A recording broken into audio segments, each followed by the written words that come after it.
Arkaana Islaamaa, arkaana iimaanaa fi arkaana ihsaanaa.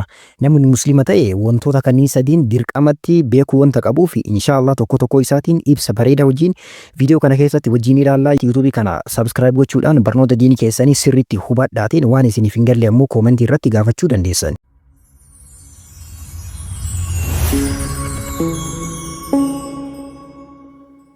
بسم الله الرحمن الرحيم الحمد لله رب العالمين الصلاة والسلام على رسول الله صلى الله عليه وسلم أركان إسلاما جتوني جلقا مال جتون أركان إسلاما جتون أتوبة إسلاما جتودا ون إسلام من ونتوتا كنرت أتوبة مي أركان إسلاما ونتون نجد أمان ونتوتا يو إني بدي إسلام من متوكل جلابة دولا جتو أركان إسلاما واشاني ونتوتا شانن كان كيسا ونتي توكوتي يو كم بدو تأي إسلام من متوكو جلابة دو دندا جتو كناس نبيين كان صلى الله عليه وسلم حديثا صحيحة كويستي مال جرانين وفيم سني الإسلام على 5 إسلام من وانتشان إرات إجارة مجر النبي صلى الله عليه وسلم وانشان الرا إسلام من كينا إجارة مجرشو مدول شران كنين إن شاء الله إبسا بريدا وجين قباب سينتين أكن ديرانيتي وجين لله توقفاني شهادة أن لا إله إلا الله وأن محمدا رسول الله hikan isa maal jechuudha ragaa bahu maal ragaa baana alla ilaha illallah haqaan kan gabbaramu yookaan dhugaadhaan kan waaqeffatamu kan gabbaramu Allah malee kan jirre rabbii tokko jechuu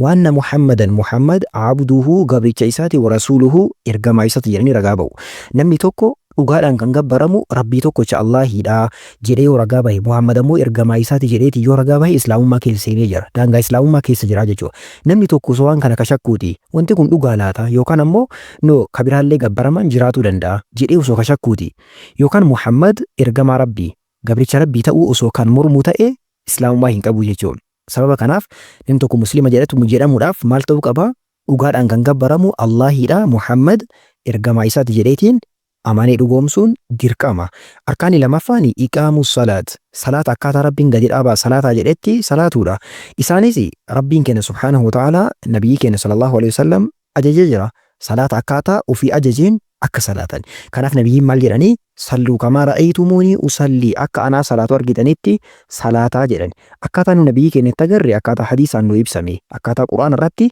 nabiyyi keenya sallallahu alaihi wasallam akka hordofnu ajajamneedha sababa kanaaf arkaana isaa shuruuxa isaa waajibaata isaa sunana isaa makruuhaataa fi mubxilaata isaa irraa fagaanneetiin salaata kenna salaatuu qabnaa jechuudha gaafsan salaanni maal jedhama iqaamu salaat wantoota kanallee barnoota salaataa keessatti baratuu dandeettani arkaanni sadaffaani iitaa'u zakaat hiikkaan isaas zakaa kennuu jechuudha zakaani qabeenya akka waan dirqama keessatti ta'uu qaba hanga dirqama keessatti ta'uu qaba yeroo dirqamatti ta'uu qaba wantoota kanniin akkaataa isaa eeganii ulaagaa isaa guutaniitiin zakaa kennuudha namni tokko zakaa kennu yoo kan didu ta'e yoo kan mormu ta'e islaamummaa keessaa bahutti deemaa jechuudha sababa kanaaf zakaa kennuun illee dirqama nama muslimaa irra jiruudha inni afraffaani sawmuu ramadaan ji'a ramadaanaa keessa soomuudha namni tokko ji'a ramadaanaa osoo ka soomuu dhiisuuti osoo ka diduuti dadhabe jedhee yookaan na jibbisiisee jedhee wantoota garaagaraatiin bakka osoo ka diduuti ka mormuuti osoo ka dhiisuuti islaamummaan isaa ni bada kanaaf dirqama maal gochuu qaba soomuu qaba jechuudha arkaanni shanaffaan hajjul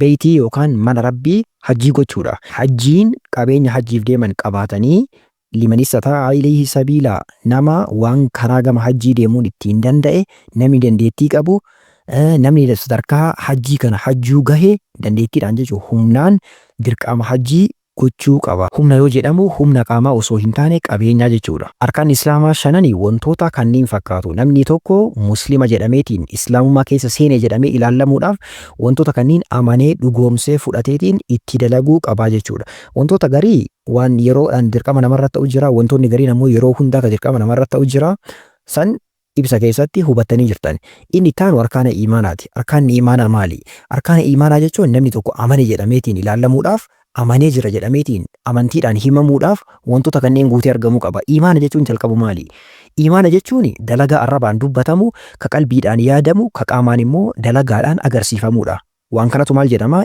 iimaana jedhama arkaanni iimaana illee namni tokko iimaana qaba jedhame ibsamuudhaaf wantoota jahan kanneen guutatuu qaba waa jaha isaan wantoota jahan kanneeniin ala namni tokko iimaana qaba amantii keessa jira jedhamee ibsamuu hin danda'amu jechuudha tokkoffaani al-iimaanu billaahi hiikkaan isaa Allahitti amanuu jechuudha namni tokko rabbitti amane yookaan Allahitti amane ka jedhamu waa meeqa yoo guutate wantoota arfan kanneen jedhan ulamaa'iin tokkoffaani rabbi ni jira jedhee amanu Rabbi wanti jedhamu kasamii dachii uume ni jira jedhee amanu.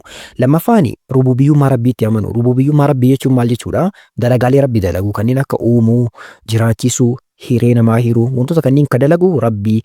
Kuni dalagaa harka isaa jiru jenneetiin dhugoomsine amanuu qabna. Inni sadaffaan uluhiyyummaa rabbiitti amanu kan waaqeffatamu kan gabbaramu rabbiin qofaa jenneetiin gabbartii kenneen nuun qofaaf gochuudha. Rabbiin qofaaf gochuu osoo qaama biraatiin kan goonuuti amanni jedhameetiin hin ilaallamnu. Inni arfaffaan asmaa fi sifaata rabbiitti amanu maqaa qaba rabbii maqaalee isaatti amanu. Akkasuma maqaan isaa hiikkaa qaba. Hiikkaa maqaan sun of keessaa qabu sifaata sanniinitti amanuu qabna. Rabbiin ni dhagaha ni arga wantoota kanneen itti amanuun dirqama. Rabbiin keenya arshii ol jira, waa hunda danda'a. Wantoota jedhan kanneen itti amanuun dirqama jechuudha. Inni lammaffaan al-imaanu bil malaa'ikaa. Hiikkaan isaas maleekotatti amanuu jechuudha. Maleekonni akkuma beekamaa ta'e nuura yookaan ifarraa uumamanii. Ifaa waan jedhamu yookaan nuura waan jedhamu irraa uumaman. Ifaa akkamii akka irraa uumaman nun beeknu garuu ifaa irraa uumaman jenneetiin amanuu qabna. Maleekonni ilma namaatii fi jinnii dura uumaman. Tartiibni uumama akkamii jalqaba maleekotatu uumame. Ittaansee jinniidha, ittaansee ilma namaati. Jara sadiin keessatti tartiibni haala kanaa jechuudha. Maleekotatti amanuu jechuun maleekaa waaqeffatu yookaan isaan kadhachuu yookaan isaaniif sagaduu jechuu miti. Namni garii akkasii akka hubatu jira amantiin biroo keessattuu akkas jechuudha miti. Maleekota amanuu jechuun ni jiranii gabroota rabbiitii. Akkuma nuti amma uumamnee jirru kana maleekaa wanti jedhullee uumamee jira. Uumamni maleeka jedhamu ni jira jedhanii amanuu. Akkasuma gabroota rabbii waan rabbiin ajaje qofa raawwatanidha. Rabbiin hin faalleessanii jenneetiin amanuudha. Maleekotatti amanuu jechuun kana. Maleekonni dalagaa garaagaraa qabu. Fakkeenya Jibriil wahyiidhaan gara nabiyyootaa ka dhufu isa ka rooba buusu jira. Ka lubbuu namaa fuudhu jira. Ka wantoota garaagaraati ajajamee jira. Ka ilma namaa akka tiksaniif ajajamantu jiru. Maleekonni hojii garaagaraa qabu. Hojii isaanii kanallee amanuu qabna. Akkaataa uumaman isaaniillee akkaataa garaagaraati. Fakkeenya Jibriil koola qaba. Koolli isaa koola garanaa 300 garanaa 300 600 samii dachii kan akkasitti ufee jiraa jedhan nabiyyiin sallallahu alaihi wasallam. Kanaaf wantoota kanneen amanuu qabna. Inni sadaffaan al-imaanu bil kutub. Hiikaan isaas kitaabota rabbiin buusetti amanuu jechuudha. Al-imaanu bil kutub yookaan kitaabota rabbiin buusetti amanuu jechuun maal jechuu? Akkamitti itti amanna? Kitaabota rabbiin buusetti amanuun jalqabaa kitaabonni kunniin dhugamaan rabbiin biraa buufamanii jennee amanu. Fakkeenya Quraana. Quraanni dhugamaan rabbiin biraa buufamee jennee amanu. Gaazexaa Arabaati minaamin ka jedhu kijiba innee dhugamaan rabbiin biraa buufamedhanii amanu. Lamaffaan kitaabota maqaa beeknu fi ka hin beekne illee rabbiin biraa bu'ee jira jennee amanu. Fakkeenya ka maqaa beeknu 4 ni jiru. Qur'aana, Tawraatii, Zabuurii, Injiili. Qur'aanni Nabi Muhammadin irratti buufame sallallahu alaihi wasallam. Tawraatii Nabi Muusaa irratti buufame. Injiili Nabi Ciisaa irratti buufame. Zabuur ammoo kitaabota kanneen amanuu qabna. Ittaansee inni sadaffaan wantoota isaan dubbatan dhugoomsu. Fakkeenya waan Qur'aanii dubbate dhugoomsuu qabna. Guutuun isaa dhugaadha jennee amanuu qabna. Inni arfaffaan wantoota murtii isaan of keessaa qabanitti dalaguudha. Murtiin inni Qur'aan of keessaa qabu jira. Murtiin kun murtii dhugaati jenneetiin itti dalaguu qabna. Asitti amma waan rakkoo ta'u tokko jira. Innis maalidha? Amantiilee biroo irraa yeroo baay'ee gaafii ni ka'a. Fakkeenya Tawraatii fi Injiil kun har'a nu harka jira. Koottaa itti amanaa jedhaniitiin kitaaba Matsaaf Quddusii amma jedhamu kana itti amansiisuudhaaf yaalu. No. Matsaaf Quddusii kan amma jedhamu kuni Tawraatii fi Injiilii miti. Kuni namaan barreeffame. Sunniin ammoo rabbiin biraa buufame. Fakkeenya ka ammaa kanneen namaan barreeffame jedhanii isaanuu ni amanu. Garuu kan jennu ammoo kan rabbiin biraa buufame. Sababa kanaaf amma ammoo jijjiiramanii laaqamanii dhugaaf kijibni ol keessa laaqameetiin haala saniin jira. Kanaaf kitaabni kunniin rabbiin biraa buufame jecha amanuu qabnaa jechuudha. Inni arfaffaan al-imaanu bir-rusul. Hiikaan isaas ergamtoota rabbiin ergeetti amanuu jechuudha. Akkaataan ittiin amanan akkaataa garaagaraati. Fakkeenya ergamaan kunniin dhugamaan rabbiin biraa dhufanii kijibaa miti. Dhugamaan rabbiin biraa fakkeenya Nabi Muhammad sallallahu alaihi wasallam ergamaa dhugaatii dhugamaan rabbiin biraa dhufee jenneetiin amanuu qabna. Inni lammaffaan maqaa ka beeknu itti amanuu ka maqaan beekne illee haaluma saniin amanuu qabna. Fakkeenya nabiyyoota 25 Qur'aanaaf hadiisni keessatti dubbatamanii jirani. Wantoota kanneen amannee ka maqaa hin beekne ammoo maqaa hin beeknu ka rabbiin biraa buufaman ka rabbiin biraa dhufan ergamtoota hedduutu jiru jenneetiin amanuu qabna. Inni sadaffaan wantoota isaan dubbatan dhugoomsu. Fakkeenya waan Nabi Muhammad sallallahu alaihi wasallam nutti dubbatantu jira. Wantoota hedduu wantoota kanneen dhugoomsine amanuu qabna. Inni arfaffaan shari'aa nabiyyi nutti ergamee itti dalagu. Shari'aan nuti itti dalaguu qabnu shari'aa nabiyyi amma nutti ergameeti. Fakkeenya kaamanu ergamee eenyu Nabi Muhammad sallallahu alaihi wasallam. Shari'aa isaanii karaa isaanii itti dalaguu qabna, irra deemuu qabna, ittiin jiraatuu qabna jechuudha. Inni shanaffaan al-imaanu bil yawmil aakhir. Hiikaan isaas guyyaa boodaatti amanuu jechuudha. Guyyaa boodaatti amanuu jechuun maal jechuudha? Akkam itti amanna? Akkaataan itti amannu erga du'an booda abrii irraanii kaafamanii kaafamni ni jira jennee amanu tokkoffaa. Lammaffaan dalagaa irratti herreegamuu fi dalagaa dalaganiin ammallee galata galfamuu wanti jedhu ni jira. dalagaa amma dalagne duniyaa kanarratti takka takkaan herreegni hin godhama. Odiitii akka jedhamu kana jechuun herreegni hin godhama achi booda galata irra galfamna. Yaa Rabbi dalagaa kenna nu tolchi galata jazaa kennallee yaa Rabbi jazaa bareedduu yaa Rabbi nu taasisi. Inni sadaffaan jannataa fi azaabatti amanu. Jannatni ni jira, azaabni ni jira jennee amanu. Wal jannatu haqqun, wan naaru haqqun. Jannanni dhuga, azaabni illee dhuga jenneetiin amanuu qabna.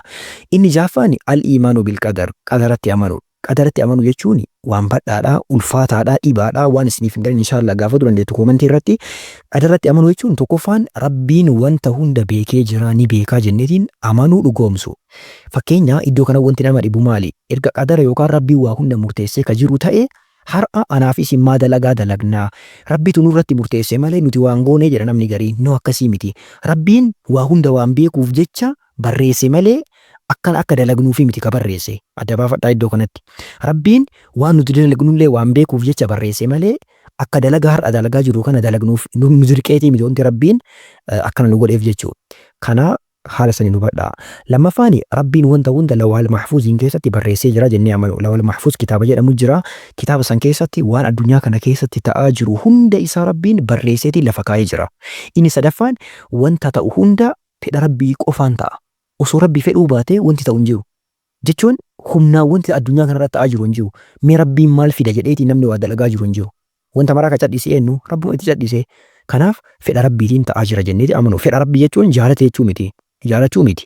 Fedha Rabbii jechuun maali? Rabbiitu akka argamu fedhe jechuun Rabbiitu fedhe. Osoo Rabbi fedhuu baatee hin ta'u qormaataa fi inni arfaffaan wanta hunda kan uume Rabbi jennee amanu. Nullee dalagaa kennallee wanta hundaa ka uume Allaahidha jenneetiin amannee dhugoomsuu qabna. Arkaana imaana wantoonni jedhaman jahan kanneeni wantoota jahan kanneen namni tokko dhugoomseetiin amanee jala deemuu qaba. Ittaansi arkaana ihsaanaati. Arkaana ihsaanaa jechuun maali? Ihsaana jechuun jalqaba dalagaa gaarii yookaan toltuu jechuudha. Toltuu yookaan dalagaan gaarii maal jedhama? Ihsaana jedhama. Ihsaana yuhsinu ihsaana. Toltuu yookaan dalagaa gaarii dalaguu jechuudha. Ihsaanni namatti ihsaana gochuu jira, Rabbitti ihsaana gochuu jira. Ihsaanni namaaf godhamu jechuun maal jechuudha? Namatti tola oolu. Fakkeenya rakkataa qarqaaruu, ka beela nyaachisuu, wantoonni akkanaa kunniin maali? Namatti tola oolu. Ihsaana namaa jedhama. Ka Rabbi ammoo maalidha? Arkaana ihsaanaa jedhamee isa beekamuudha. Innis tokko. Innis nabiin keenya sallallahu alaihi wasallam akkamiin nu ibsanii an ta'budu Allaha ka'annaka taraahu fa in lam takun taraahu fa innahu yaraaka. An ta'budu Allaha ati Allahi gabbaruudha ka'annaka taraahu akka waan isa argaa jirtuutti isa gabbaru. Fa in lam takun taraahu atis isa arguu dhabdu fa innahu yaraaka inni na arga jettee amanu. Rabbiin atillee arguu dhabdu inni na arga jettee akkasii isa gabbaraa sodaataa jiraatuun kee maal jedhama? Arkaana ihsaanaa jedhama. Sadarkaa kana keessa jirra laata? Rabbii keenya na arga jenneetiin sodaataa ni jirra. Yaa Allah. Wallahi arkaan ihsaana sadarkaa ihsaanaa kana keessa seeruun sadarkaa guddaadha. Kanaaf Rabbii keenya inni na arga jennee sodaanneetiin gabbaruu qabna.